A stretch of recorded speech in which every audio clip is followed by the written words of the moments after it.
Hey garage people, it's Friday morning. I've been working for a little while and I saw that I did not put the final clip from last night in on this video, so I'm gonna break here and include that and then I'll get right back to you. Boom!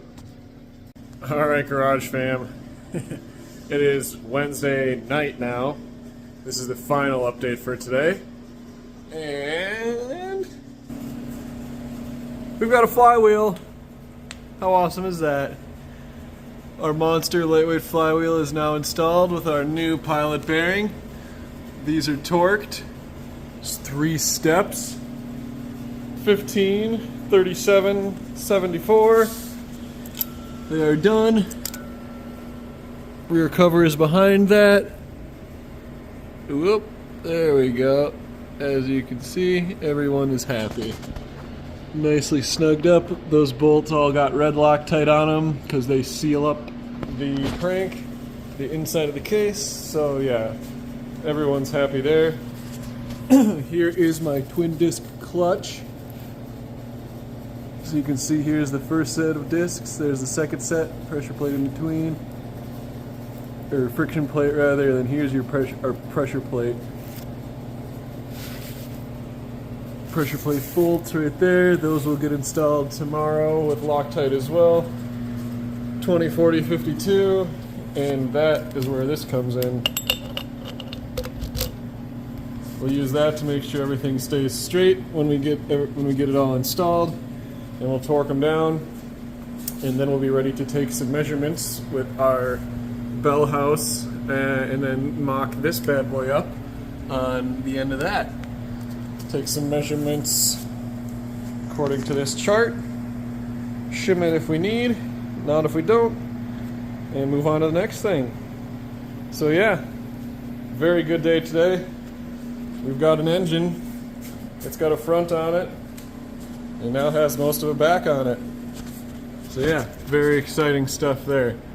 I'm excited, even more excited to get this clutch fully assembled, so we'll wipe this off with some brake clean before we slap that disc on there.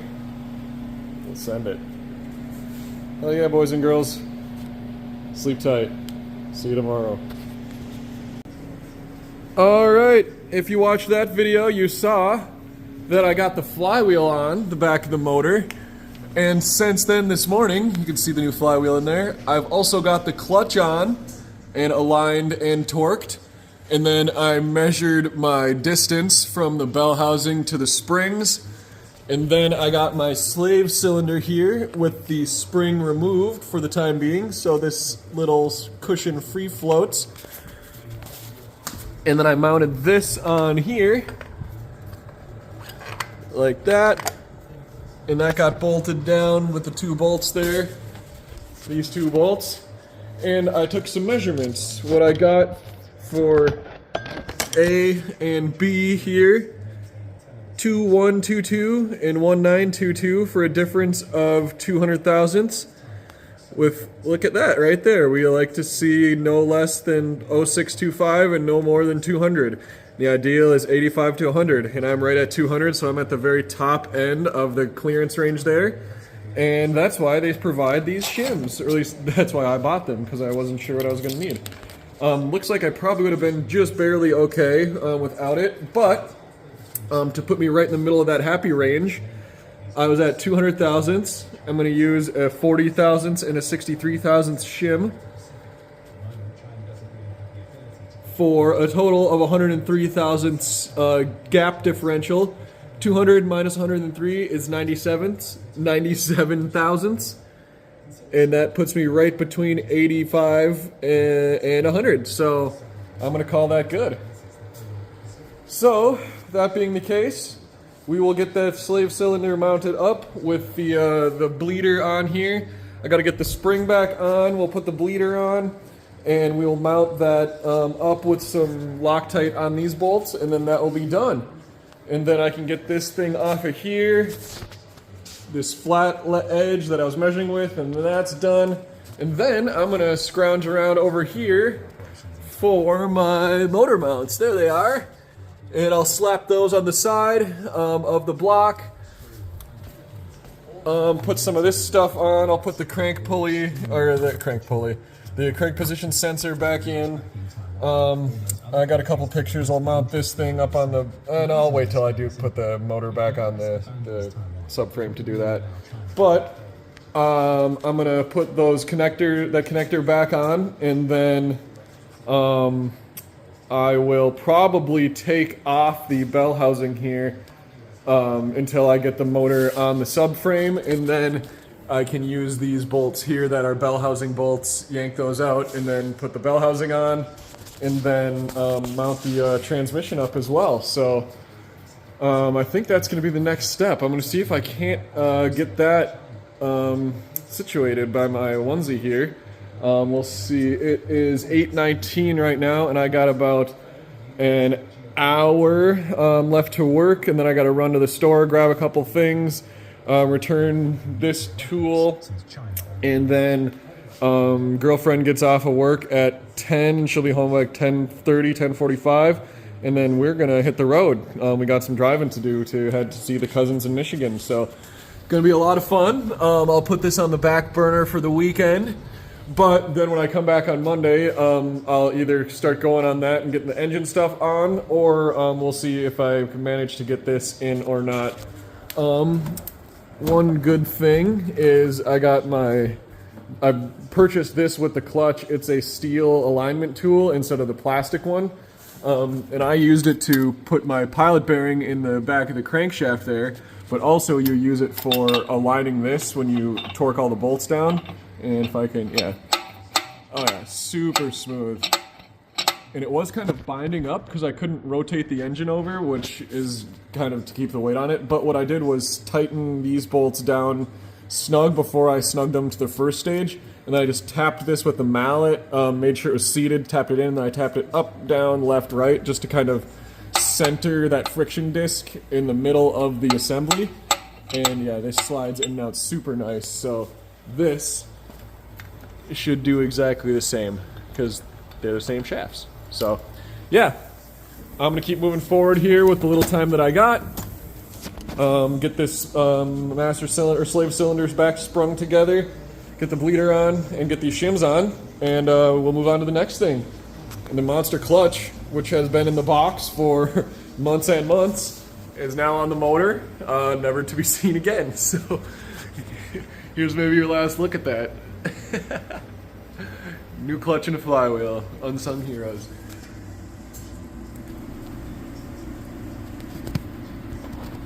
Monster! Do I got a sticker around here? Oh yeah, there we are. Yeah. Alright, ladies and gentlemen, garage people and motorheads of all kinds. The crank position sensor is in. I'll mark that real quick.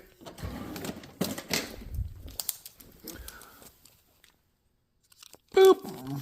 That is done. So, everything that's currently on the motor is torqued and ready for installation. Our transmission is back sitting over here with our new slave cylinder with the monster-fied throwout bearing, the billet support on it, and the speed bleeder. The two shims are tucked in behind that, and we now have 97 thou of clearance. Or at least we will when everything's fully assembled, or when the pedals pushed, the things pushed all the way in. Or no, when it's pushed in. Yeah, you get it. Whatever. Girlfriend is gonna be off of work shortly and on her way home. Car is put away for the time being. Motor is hanging from the crane and stashed over here so we can park the Grand Prix in here while we are on our little road trip. Next step is all sitting here. We got the bolts for the headers. This is the shield for the starter, and the block on the other side here. The starter fits right there, and that little blocker panel fits over there. The starter's the one with the hole in it.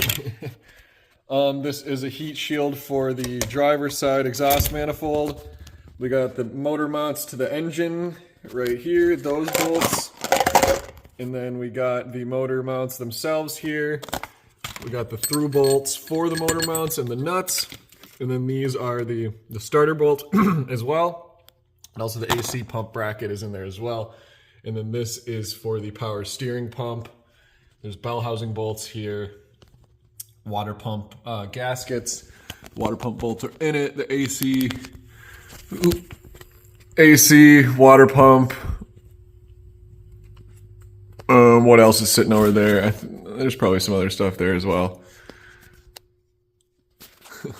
But yeah, so then the wiring harness is up there. So when we're back, it will be engine assembly. I think probably I'm going to just put the motor mounts on and then maybe the water pump as well. And then I think I will put it onto the the subframe.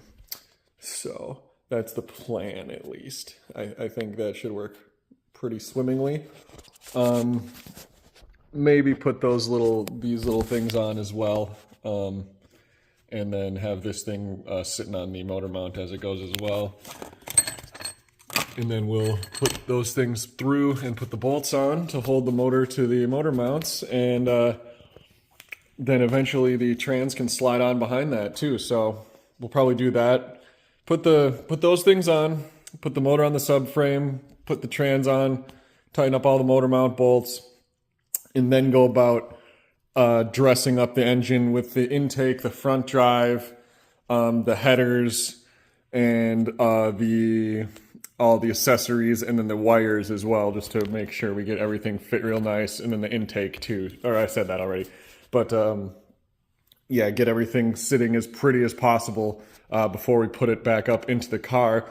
And then we can run our nitrous lines and our wires back into the cab, hook up our solenoids and our fuel and all that fun stuff. So obviously we'll do as much as we can before we put it back up under the car. So that will be Monday going into Tuesday next week.